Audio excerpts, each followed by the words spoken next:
Hello everyone, in this video I'll be showing you an Arcane Archer fighter multi-class with the Rogue in Baldur's Gate 3. There's a surprising bit of synergy here which I'll be exploring in this video. This was a request as well, so we'll be taking you through this full leveling gear as well as combat. First things first, we'll start with the fighter. It just has the best start. It also comes with a defense feat which is super useful early on in the game to give you a +1 armor class, keeping you alive longer.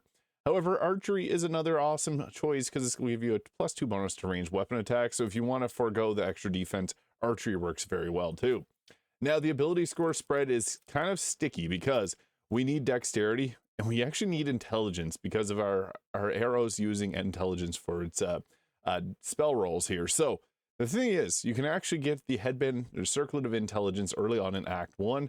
So you would put points into intelligence until you get to that point, which is likely around level 4. So we're going to dump intelligence and put the rest of it into, you can split it between a few different stats. So strength, obviously dexterity and constitution. Having a good bit of wisdom is also a nice thing because wisdom saves are very important for us to make. So we can roll with something like this, or we can put the points into charisma, 14 strength, 16 dexterity, and 16 constitution. And at level 2, we get the action surge. Extra action, it's really nice. Level 3 is when we get to choose the subclass with the Arcane Archer. Now, we also get a guidance, cantrip, or true light there, true strike. I recommend guidance, but the big thing here is we get the banishing arrows. Banishing arrows are crazy because it'll banish the target for 2 turns, and it's actually pretty wild because you can just banish out a tough enemy they're going against, keep them away for the fight for 2 turns, and then when they come back, you can just gang up on them. So banishing arrow, very useful.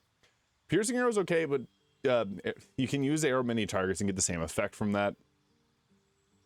Shadow arrow is nice, but I think seeking arrow is really useful early game because you can hunt the target down. This will hit targets similar to how magic missile can hit targets you may not be able to see.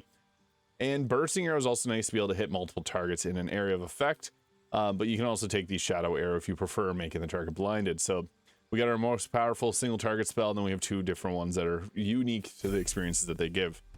Level 4 gives us our feat here. Now, early game, I think the sharpshooter is really good. If you can get hand crossbows, you can use the crossbow expert, and this will not give you disadvantage at close range attacks. So those are 2 really good options.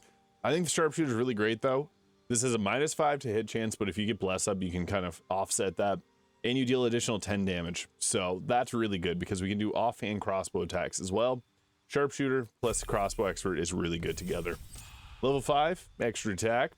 It's nice. Power spike. You can attack 2 per action.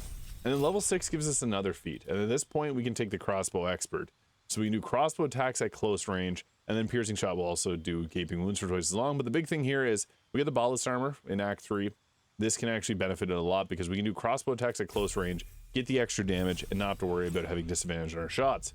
At this point, I think it's best to add in the rogue. We can get ourselves a sneak attack as well, which is good because that gives us another really powerful damage option. Extra bonus action, dash, disengage, and hide abilities. And then level 3, we can go with like the new swashbuckler, allowing you to get away from attacking after you attack a target. I think the thief and the assassin work best. Assassin will give us a better first round burst on the enemy. So you get the ambush, surprise critical, surprise attacks become a critical. Advantage on attack rolls against creatures that haven't taken a turn yet, and then the assassin's alacrity gives you your bonus action back. I think the thief is better because that extra bonus action is huge, especially when you get the offhand crossbow attacks that have crossbow expert and sharpshooter applied. This makes it really good. Into level 4, we get ourselves another feat. So with this feat, you can actually go with another option here. So there is the feat option. Taking our dexterity up would be the best choice. But I think one of the better options to go with is actually to add in the ranger, believe it or not, because we can get this to the gloomstalker, and that is really, really strong. We get to take the favorite enemies, so you can give yourself the bounty hunter and snaring strike. The natural explorer, I would recommend the wasteland wanderer fire, but if you really want the find familiar for the raven to blind targets, you can go with that as well. The free beast spell is nice, but resistance to fire damage or cold damage is better. Now we can take ensnaring strike, giving us a couple extra arrow attacks. Hunter's Mark is also quite nice too. You can use this as a bonus action to apply additional damage on the target. So if you don't want Hail of Thorns, you can go with the Hunter's Mark there. Long Strider is also really good. We also get another another fighting style, so we can take the defense for the +1 armor class. So the best of all worlds there. And then level 3 gives us our Gloomstalker. You can also go Swarmkeeper here to get additional damage on your Hunter's Mark, and we can get the Gathered Swarm, which is kind of nice. Gloomstalker, however, gives us the Dread Ambusher, +3 bonus to initiative, and we get an extra attack on the first round of combat. We also get the Hide and Umbral Shroud, which are kind of decent, but yeah, you can add in either the Gloomstalker for additional initiative, that extra first round attack, which does an additional 1d8 of damage, and the Swarmkeeper is another option. If you want to add even more piercing damage, you can go with the Legion of Bees here. And then for our next leveled spell, Hill of Thorns or Longstrider or Fog Cloud's even another good option, so we'll go with that there. We got a lot of piercing damage, so I'll show off the best gear here now. So for gear, we got the Warped Headband of Intellect here, giving us a 16 effective intelligence score so that we can land our Banishing arrows a little more freely. Cloak of Protection gives us a better armor class. You can also go with the Deathstalker Mantle. The Ballast Armor, this is a late game item. However, this makes this build unstoppable because we can ignore any, we basically make the target take double piercing damage, and we get a +2 to initiative. Earlier on in the game, the Adamantine Scale Mail would probably be the best choice there, and also any type of heavy armor that you can find, because we can wear all of it. So use the best available at the time that you got it. The Yuan-Ti is good in Act 2, and then Act 3, we can get the Unwanted Masterwork Scale Mail as well if you wanted to, because it'll add the full dexterity modifier, but the best would be the Ballast Armor. It's just really strong.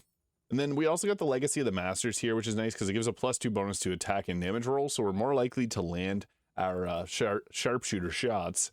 And I also think another good option early game is the Gloves of Dexterity, but we can also go with late game the Helldust Gloves, because this will add even more damage riders to our ranged weapon attacks. Additional 1d6 is pretty nice.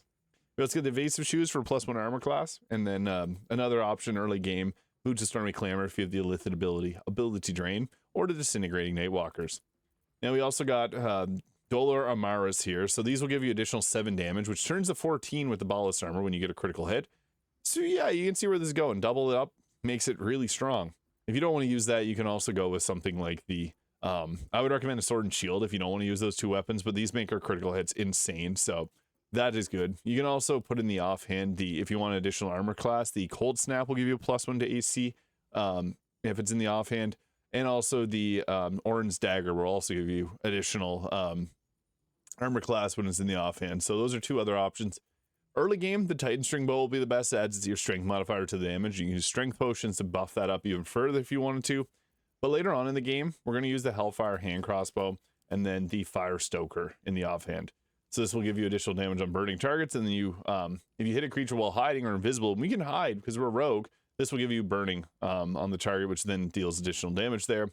If you don't want to go with that, you can put the Nair Mister on, because this will give you force damage, which is a nice damage type to have, so you get force, acid, and fire all in your crossbow. Also the Ring of Protection, but you don't have to use the Ring of Protection. You can also, if you want, add in the Killer Sweetheart. That free critical hit is huge, and you're going to see why, because Arrow of Many Targets makes it crazy. The Caustic Band, every time you hit a target, you do additional 2 acid damage. That's nice. And the Amulet of Greater Health for a better Constitution score. However, if there's other amulets that you got, you can roll with those too. Even the Periapta Wound Closure for better survivability is good too. So, what this will look like in combat.